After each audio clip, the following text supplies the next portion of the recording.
is what I call the 2x4 test for how low you cut your stubble in soybeans.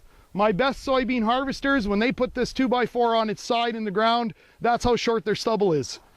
You can look at genetics for getting high pods. There are differences according to breeders. People are making advances, but the weather, the environment that we grow them in has a huge influence on how high those bottom pods are.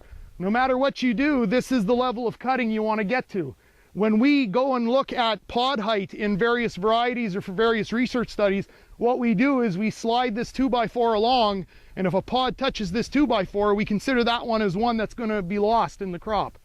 So when I go out in fields when guys are harvesting, like I say, the guys who have really figured it out, they pass the 2x4 test. So it's a nice little measure. Now in terms of measuring harvesting loss, most of our problems are happening in the header.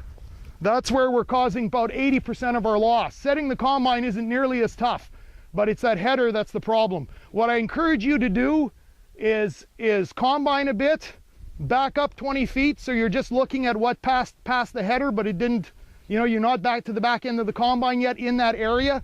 What I do when I want to look at harvest loss is I make an L shape with my big feet, because that's about a foot square in the field. 4 seeds in a square foot is a bushel per acre yield loss. So I'll go into the stand that I haven't harvested yet. I'll do that to see what kind of loss I've got. I'll drive the combine 20 feet, I'll back up, I'll get in front of the combine, and I'll start doing that again, because that's my cutter bar loss. And like I say, that's mostly where we're having a problem. Most of that too is coming from a pickup reel that's going nuts, and it's shattering like crazy. That's a big problem that we have. Often it's running too fast. It should only be running about 25% greater than ground speed. The other thing is speed. We recommend about 3 miles per hour. That's pretty tough to do when you're in a hurry, right?